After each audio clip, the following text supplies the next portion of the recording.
Hello friends, నేను శరణ్యాని. ఇవాళ 7 అడుగుల బంధం 113వ భాగం చదువుకుందాము. రాసిన వారు మీనా ముక్తేశ్వర్ గారు. తాళిబొట్టు కోసం 11 దారాలతో పసుపు తాడును వేదమంత్రాలు ఉచ్చరిస్తూ తయారు చేసి తలంబ్రాల బియ్యంలో ఉంచి అన్నీ సిద్ధం చేస్తున్నారు పంతులు గారు. కృష్ణవర్మ, శ్రావణి ఇద్దరు కూడా పట్టుబట్టలు కట్టుకొని చాలా అందంగా రెడీ అయ్యి వచ్చారు. శ్రావణి, ధరణి, గీతిక, రవలి, శ్రావణి స్నేహితులు కూడా కలిసి ముచ్చటగా నవ్వుతూ తీసుకువస్తున్నారు శ్రావణిని. అప్పటికే అక్కడ రెడీ అయి కుర్చీలో కూర్చుని ఉన్న పెళ్ళికొడుకు కృష్ణవర్మ పెళ్ళికూతురు శ్రావణి వైపు చూశాడు. ఎన్నో లక్షల ఖరీదు చేసే బంగారు అల్లికలతో నవరత్నాల అమరికతో ఉన్న పట్టు చీరలో బంగారు నవరత్నాల నగలతో దగదగా మెరిసిపోతుంది శ్రావణి. దివి నుండి భువికి దిగి వచ్చిన అప్సరసల ఎంతో అందంగా ఉన్నది వధువు. పెళ్లిబొట్టు, బుగ్గచుక్క మరింత అందాన్ని చేకూర్చాయి. కాళ్ళకు పారాని చక్కగా తీర్చిదిద్దారు వీడియోగ్రాఫర్లు. ఎంతో శ్రద్ధగా పెళ్లి కూతుర్ని వీడియో తీస్తున్నారు. పంతులు గారి సమయం ఆసన్నం అవుతుంది. పెళ్ళికొడుకు కృష్ణవర్మ పైకి రావాలి వేదిక మీదకు అని పిలిచారు మైక్లో. పెళ్లి కూతురు తన కుటుంబ సభ్యులు మధ్యన కూర్చుంటే దుర్గమ్మ గారు ఆనందంగా మనవరాలిని దగ్గరకు తీసుకుని ఎంతో మురిసిపోయారు. సాక్షాత్ శ్రీ మహావిష్ణువు, మహాలక్ష్మి మాదిరిగా మీ కళ్యాణం జరుగుతూ ఉంది. మీరిరువురు కూడా ఇప్పుడు మాకు అలాగే కనిపిస్తున్నారంటున్న దుర్గమ్మ గారి దంపతులకు భక్తితో కాళ్ళకు నమస్కరించి ఉన్నది శ్రావణి. ధరణి, గీతిక ఎంతో మురిపెంగా చూస్తున్నారు. తమ చెల్లెళ్ళు బుజ్జి బంగారాన్ని ఎంత ముద్దొస్తున్నవే, నా దిష్టి తగులుతుంది అన్న ధరణి తన కాటుక తీసి శ్రావణి చెవి వెనుక పెట్టి దిష్టి తగలకుండా చాలా ముద్దుగా ఉన్నావంటూ తల నిమురుతూ గీతిక మురిసిపోయింది. పెళ్ళైతే మా మరదలు మా తమ్ముడిని ఒక ఆట ఆడిస్తుంది అంటూ రవివర్మ, దేవ నవ్వుతూ ఉన్నారు. మీ తమ్ముడు మీరు కూడా అంత అమాయకులేమీ కాదులే అంటూ నవ్వింది ధరణి అందంగా. ఏమీ తెలియనట్టు మాట్లాడితే అక్క, అసలు ఈ తోడళ్ళు ఫోన్లో ఒకటే ఊసులు గ్రూప్ చాటింగ్ చేస్తూ మన గురించి చెప్పుకుంటూ ఉంటారని నవ్విస్తూ ఉన్నది గీతిక. వేదిక మీదకి వెళ్ళిన కృష్ణవర్మతో తలంబరాల్లో ఉంచిన తాళిపొట్టుకి పూజ చేస్తున్నారు పంతులు గారు. ఒక పక్క తిరుమలలో ప్రసిద్ధమైన వేద పండితులుగా వర్ధిల్లుతున్న పంతులు గారు కృష్ణవర్మతో పూజ చేస్తూ ఉన్నారు. మరొక పక్క ఒక పంతులు గారు మైక్ తీసుకుని ఇప్పుడు జరగబోయేది మాంగళ్య ధారణ యొక్క విశేషం ఏమిటంటే, అసలు మాంగళ్యం ఈ రూపం 2 సూత్రాలు ఎందుకు అన్న ఆలోచన ప్రతి ఒక్కరికి ఉంటుంది. ఒక సూత్రం జీవనాత్మ, మరొక సూత్రం పరమాత్మ. మాంగళ్యం తంతు నానేన మమ జీవన హేతున కంటే బద్నామి శుభగే త్వం జీవ శరదాశతం. సమస్త శుభాలకు అధిష్టాన దేవత గౌరీదేవి. సంప్రదాయ సిద్ధంగా అత్తింటి వారు ఒక సూత్రం, పుట్టింటి వారు ఒక సూత్రం తీసుకుంటారు. ఆ రెండిటిని 11 దారాలతో అల్లిన పసుపు తాడుతో గుచ్చి వరునితో వధువు మెడలో 3 ముళ్ళు వేయిస్తారు. ధర్మేచ అర్థేచ కామేచ నాతిచరామి. ఆ మంత్రానికి అర్థాలు సూక్ష్మ రూపంలో చెబుతానంటూ పంతులు గారు చెబుతూ ఉన్నారు. ధర్మేచ, ధర్మం విషయంలో భార్యను అనుసరించి ఆమె నిర్ణయానికి అనుగుణంగా నడుస్తాను అని చెప్పడం. ఒక పని చేసేటప్పుడు భార్యకి తప్పనిసరిగా చెప్పి ఆమె నిర్ణయం ఆమోదం తీసుకోవాలని అర్థం. అలా ఇరువురు ఒకటిగానే ఏ పనైనా ఆలోచించుకొని చేయాలి. అర్థేచ, వరుడు సంపాదిస్తున్న జీతం, ఖర్చు పెడుతున్న సంపాదన, తర్వాత కుటుంబ క్షేమం కోసం దాచుకున్న సొమ్ము, ప్రతి విషయాన్ని భార్యతో చర్చించి అనుసరించాలి. కామేచ, ఇరువురి కోరికలు ఆచరణలో ఒక్కటిగా మార్చుకుని సంతోషంగా ఉండడానికి ప్రతి విషయంలో ఇరువరము ఒకటే అని నడిచేది. భార్యకు చెప్పకుండా ఒకవేళ మాలధారణ చేయాలి అన్నా కూడా ఆమె అనుమతి లేకుండా భర్త స్వతంత్రంగా చేయకూడదు. వివాహ మహోత్సవం అయిన తర్వాత ఆమె అనుమతి తీసుకుని మాత్రమే చేయాల్సి ఉంటుంది వరుడు. ఆమె సంతృప్తితో ఇష్టపడినప్పుడు ఆ విషయాన్ని గ్రహించి చేయాలి. ఇరువురికి మాంగళ్య ధారణతో దేహాలు 2 అయినా కూడా ఒకటిగా అనుసరించాలన్నది మాంగళ్య ధారణ మంత్రాలలో ఉన్న అర్థాలు. సాంప్రదాయాన్ని విడిచి తొందరగా చేసేయాలి పెళ్ళి అని తొందరపాటు నిర్ణయాలతో ఏమాత్రం ఆలోచించకుండా జరిపించే పెళ్ళిళ్ళు అలాగే తొందరగా విడాకులకు దారితీస్తున్నాయి. ఈ పెళ్లి మంత్రాల అర్థాలను తెలుసుకున్న తర్వాతే పెళ్లి చేసుకుంటే వధూవరులు ఇంకా మంచిది. మన హిందూ ధర్మశాస్త్ర ప్రకారం పెళ్ళి అనేది అనాదిగా వస్తున్న సంప్రదాయం. ఈ పెళ్లి మంత్రాలలో ఎన్నో జీవిత అర్థాలు దాగి ఉన్నాయి. మంగళసూత్ర ధారణ గురించి పంతులు గారు వివరంగా చెబుతున్నారు. వధూవరులు అయినప్పటికీ ఎంతో శ్రద్ధగా వింటున్నారు కృష్ణవర్మ, శ్రావణి. పెళ్లి మండపంలోకి అంతా చుట్టూ చేరిపోయారు.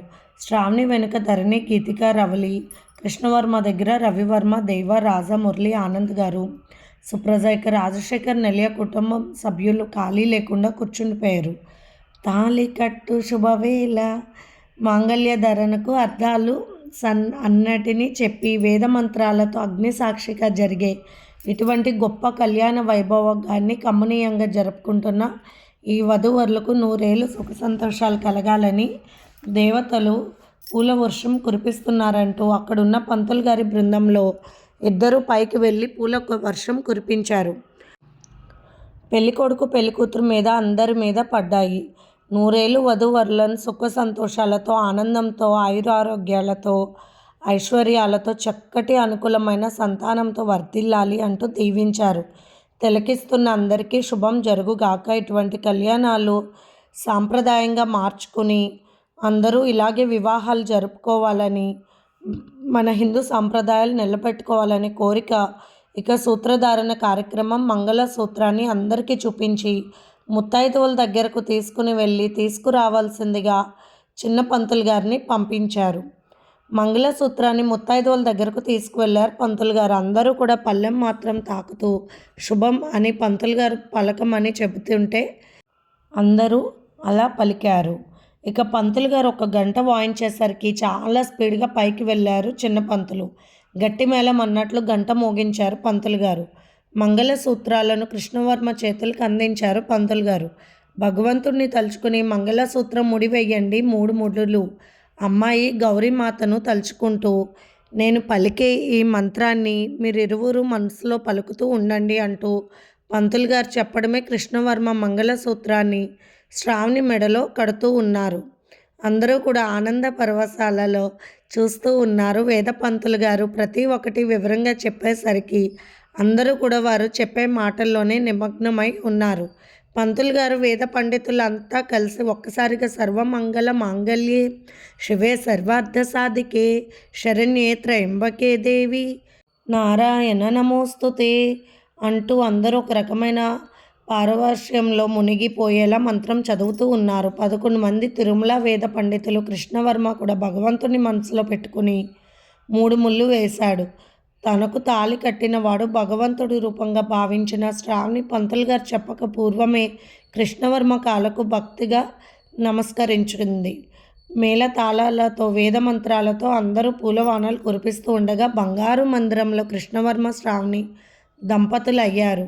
ఒక్కసారి కృష్ణవర్మ శ్రావణి వైపు, శ్రావణి కృష్ణవర్మ వైపు చూస్తున్నారు. ఆ కళ్ళల్లో ఆనందాల తడి. పంతులు గారు నియమించిన పిల్లలు గులాబీ చామంతి పూల రేఖలను పైకి వెళ్ళి పూలవానలా వేస్తున్నారు. అక్కడ మండపం వాళ్ళు ఏర్పాటు చేసిన పూలవానలు కూడా కురిపించారు. ఎంతో అందంగా జరిగింది వివాహ మహోత్సవం. రాజశేఖర్ నిలయం వారికి, రాధికా నిలయం వారికి ఆనందంతో కళ్ళు చెమర్చాయి. ఇక పెద్దలంతా కూడా నూతన వధూవరులను ఆశీర్వదించారు. అక్షింతలు వేసి ప్రతి ఒక్కరి దీవెనలు అందుకున్నారు కృష్ణవర్మ దంపతులు. వేల కొద్దీ ఉన్న జనమంతా కూడా జేజేలు పలికారు. వేద పంతులు గారు పైకి లేచి వధూవరులకు కొంగుముడి వేశారు. ఆ తర్వాత హోమం చుట్టూ తిరగమని ఆదేశించారు. హోమానికి ఉత్తరం వైపు 7 తమలపాకుల్ని ఉంచారు. 7 అడుగుల బంధానికి, మీ అనుబంధానికి అనుసంధానమైనది ముఖ్యమైనది ఈ 7 అడుగుల బంధం.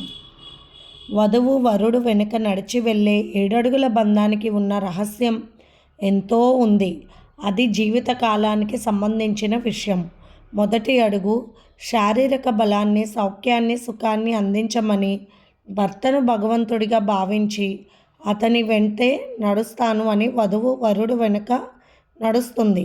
అలాగే వధువును నూరేళ్లు తమ సుఖమైన సంసార జీవితంలో ఎన్నడూ ఆమెను విడవనని, ఎన్నో సమస్యలు ఉండే జీవితంలో అన్నీ కూడా భరిస్తూ ఎట్టి పరిస్థితుల్లోనూ భార్య చిటికెన వేలు కూడా విడవను అని వేసి ఆ మొదటి అడుగు అర్థం.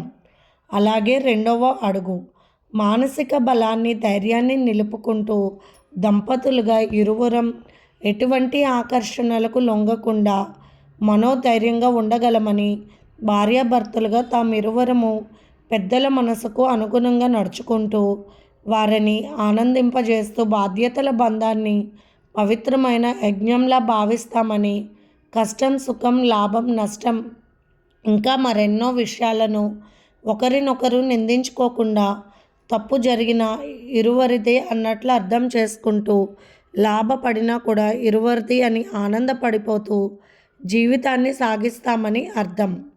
అలానే మూడవ అడుగు దంపతులుగా గృహస్థ ఆశ్రమం వ్రతం సంపూర్ణంగా ఆనందిస్తూ కష్టసుఖాలలో ఒకరికొకరు తోడుగా నిలుస్తూ మంచి సలహాలు ఇచ్చుకుంటూ తమ సంసారంలోకి మూడవ వ్యక్తిని చొరబడనీయకుండా నూరేళ్ళు కలిసి కాపురం చేస్తామని ప్రమాణం చేసే అడుగు. ఇక నాలుగవ అడుగు విష్ణుమూర్తికి సాక్షిగా, అగ్నిదేవుని సాక్షిగా మనస వాచ కర్మణ మనోనిబ్బరాన్ని తొలగించుకోకుండా, కష్టసుఖాలలో ఒకరి మీద ఒకరు ప్రేమను తగ్గించుకోకుండా ప్రేమతో ముందుకు సాగిపోతామని, అందుకు సాక్ష్యం సాక్షాత్తు ఆ విష్ణుమూర్తి అని భాస చేసే అడుగు. ఐదవ అడుగు అన్ని సంపదలతో ఆనందింపచేయగలనని, ఏ నిర్ణయము కూడా భార్య అనుమతి లేకుండా నిర్వర్తించను అని భర్త, అలాగే భర్త సంపాదనను ఏ విధంగానూ దుర్వినియోగం చేయనని, ఆయన ఆమోదం లేకుండా ఏ పని కూడా సొంత నిర్ణయాలు తీసుకోనని, భర్త సంపాదించే సంపాదన, పాడి పంటలు, పశు సంపద ఇలా ఏ సంపదలను అయినా కాపాడుకునే శక్తిని, యుక్తిని పొందుతూ సంసారాన్ని చక్కపెట్టుకుంటామని వరుడు వధువు భాస చేసుకోవడం. ఆరవ అడుగు అన్ని ఋతువులలోనూ లభించే పుష్పాలు, పళ్ళు, మంచి భోగ సంపదలను ఇరువురము కలిసి ఆనందించగలమని, అన్ని రకముల ఆనందాలను భార్యాభర్తలు ఇరువురము పంచుకుంటామని ఏడవ అడుగు అర్థం. 6 కోరికలు తీరి సుఖంగా ఉండాలని, అందరి ఆశీర్వాదాలు మాకెల్లప్పుడూ ఉండాలని, ఈ బంధంతో 7 అడుగుల బంధం సార్థకం చేసుకుంటామని శాస్త్రోక్తంగా జరిగే ఎన్నో పూజలు, వ్రతాలు, యజ్ఞ యాగాదులకు అర్హులు కాగలమని దానికి అర్థం. 7 అడుగుల బంధానికి ఉన్న అర్థం, పరమార్థం అందరూ తెలుసుకున్నారు కదూ అంటూ కొంగుముడులతో ఉన్న కృష్ణవర్మ దంపతులను హోమం ఉత్తరం వైపుగా పరిచిన ఆకుల మీదుగా నడవమని 7 అడుగులకు అర్థం తెలుసుకున్నారు కాబట్టి, అటు విష్ణుమూర్తిని, ఇటు సాక్షాత్ అగ్నిదేవుడు సాక్షిగా ఇరువురము నూరేళ్ళు సుఖ సంతోషాలతో ఉంటూ చక్కటి సంతానాన్ని పొంది అన్ని బాధ్యతలు ఆనందంగా సక్రమంగా నిర్వహించగలమని మనసులో తలుచుకుంటూ నడవండి అంటూ పంతులు గారు చెప్పడంతో కృష్ణవర్మ, శ్రావణి దంపతులు 7 అడుగులు నడవడం మొదలుపెట్టారు.